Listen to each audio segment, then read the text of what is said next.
नमस्कार, बॉबी किचन में आपका स्वागत है। आज मैं आपके साथ शेयर करूंगी आटे की बहुत बढ़िया सी दानेदार बर्फ़ी। आप एक बार इसको इस तरह से ज़रूर ट्राई कीजिएगा। आपकी बर्फ़ी बहुत ही स्वादिष्ट और बहुत ही अच्छी बनके तैयार होगी। अगर आपको मेरी ये रेसिपी पसंद आती है तो मेरे चैनल को सब्सक्राइब जरूर से कीजिएगा और एक बेल आइकन का बटन आता है, उसे प्रेस करेंगे तो आपको मेरी आने वाली वीडियोज़ का नोटिफिकेशन भी मिलता रहेगा। तो आइए बनाते हैं आटे की दानेदार बर्फ़ी। आटे की बर्फ़ी बनाने के लिए ये मैं 2 कटोरी आटा ले रही हूँ। वज़न में ये लगभग 300 ग्राम होगा। हमें मेज़रमेंट का ध्यान रखना है। आपको 1 कटोरी या कप जो भी है सेट कर लेना है। अब उसी नाप की कटोरी से हमें 1.5 कटोरी घी ले लेना है। पहले मैं ये 1 कटोरी घी डाल रही हूँ। अब इसके अंदर हम ये जो हमने आटा लिया है उसको डाल देते हैं।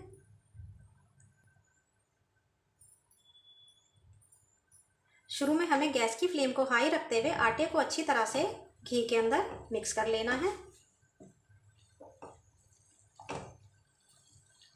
अब गैस की फ्लेम को मीडियम टू स्लो करते हुए हमें आटे को 8 से 9 मिनट के लिए अच्छी तरह से भून लेना है। गैस की फ्लेम को हाई बिल्कुल भी नहीं रखना है, नहीं तो आटा जल जाएगा। हमें आटे को इस तरह से तोड़ते हुए लगातार भूनते रहना है, इसको छोड़ना बिल्कुल भी नहीं है।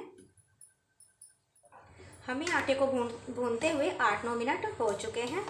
अब इसके अंदर हम आधा कटोरी घी डालेंगे।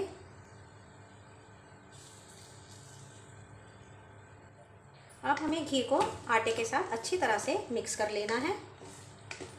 घी के मिक्स हो जाने पर इसके अंदर हम ये आधा कटोरी सूजी डाल देंगे। सूजी डालने से हमारी बर्फ़ी का टेस्ट बहुत अच्छा आएगा और दानेदार बन के तैयार होगी। अब सूजी को भी हमें 6 से 7 मिनट के लिए आटे के साथ अच्छी तरह से स्लो फ्लेम पर भून लेना है। सूजी को भूनते हुए मुझे 9-10 मिनट हो चुके हैं। अब इसके अंदर हम ये जो सूखा हुआ गोला आता है उसको घिस करके डाल देते हैं। अगर आप इसे नहीं डालना चाहते तो आप इसकी जगह नारियल का बुरादा भी डाल सकते हैं।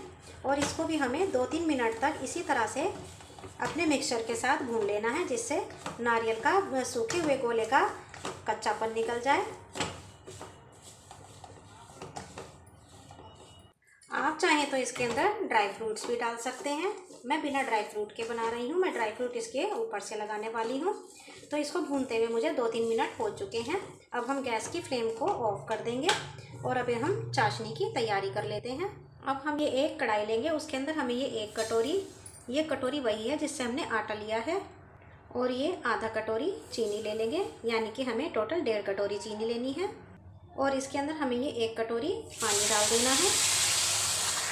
हमें गैस की फ्लेम को हाई रखते हुए चाशनी तैयार कर लेनी है। इतने चाशनी तैयार हो रही है, इतने हमें एक प्लेट को घी से ग्रीस कर लेते हैं, क्योंकि हमें इसी के अंदर अपनी बर्फ़ी जमानी है। अगर आप घी से ग्रीस नहीं करना चाहते, आपके पास बटर पेपर है तो आप बटर पेपर भी लगा सकते हैं। इधर चाशनी भी बनने लगी है, तो अब इसके अंदर हम 2 से 3 चम्मच दूध डाल देंगे। दूध डालने से क्या होगा, हमारी चाशनी का जो मैल है वो निकल जाएगा और चाशनी हमारी बिल्कुल सफ़ेद बन करके तैयार होगी। तो अब आप देख सकते हैं कि चाशनी के ऊपर ये साइडों में मैल आने लगा है, तो हम इसको आराम से निकाल लेते हैं।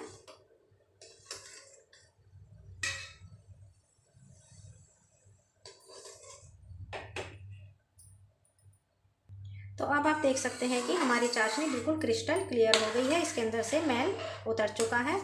अब हम इसे और पका लेते हैं, जिससे कि इसके अंदर एक तार की चाशनी बन जाए। हमारी चाशनी को पकते हुए काफ़ी टाइम हो चुका है, तो अब इसमें से हम दोबारा से इसको हम चेक करके देख लेते हैं। आपको इसको एकदम से हाथ नहीं लगाना है, पहले इसको हमें थोड़ा ठंडा कर लेना है।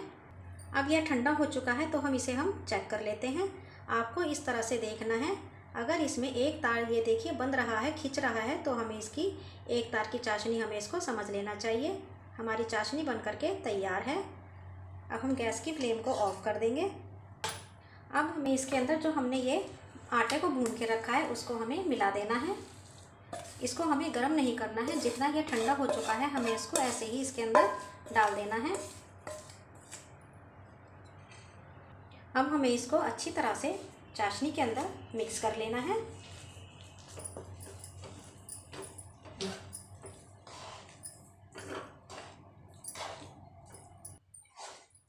हमें इसको चलाते हुए इसके अंदर खूब अच्छी तरह से मिक्स कर लेना है।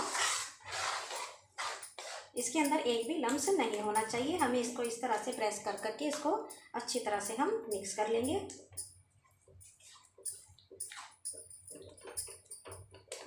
ये लीजिए, आटा हमारा खूब अच्छी तरह से चाशनी के अंदर मिक्स हो चुका है। अब इसे हम जिस प्लेट को हमने ग्रीस करा है उसके अंदर हम ट्रांसफ़र कर लेते हैं। इसी तरह से हम सारा आटा इसके अंदर ट्रांसफ़र कर लेंगे। हमें इसको ठंडा होने से पहले ही इसके अंदर ट्रांसफ़र कर देना है। इसके अंदर हमें देर नहीं लगानी है। हमें इसको इस तरह से सब तरफ से दबा करके इसको हमें अच्छी तरह से प्लेन कर देना है, सेट कर देना है।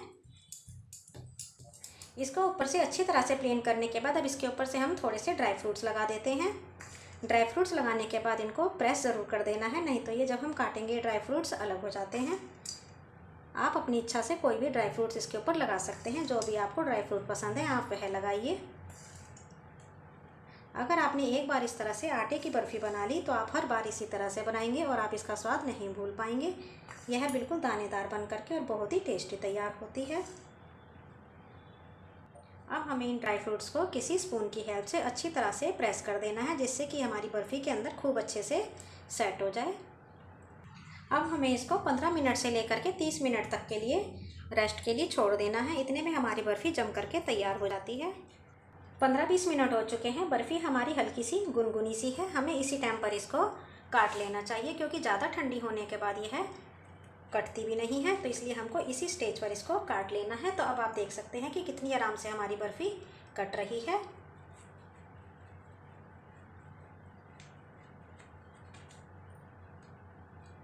आप छोटे बड़े जैसे भी आपको पीस काटने हैं आप इसके उसी तरह से काट सकते हैं। बस इसी तरह से हम सारी बर्फ़ी को काट लेंगे। आप इनको त्योहारों पर भी यूज़ कर सकते हैं। अब रक्षाबंधन का त्यौहार आ रहा है तो आप इसको बना करके घर में इस्तेमाल कर सकते हैं। ये सभी को बहुत पसंद आने वाली है।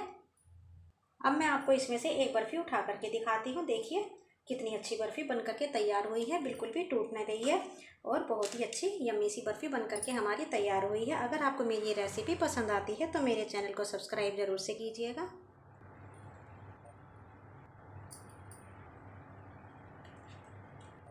तो ये लीजिए, हमारी बर्फ़ी बन करके बिल्कुल तैयार है। एक बार इसको इस तरह से ज़रूर ट्राई कीजिएगा, आपको बहुत ही पसंद आएगी और आप जिसे भी खिलाएंगे उनको भी बहुत ही पसंद आएगी।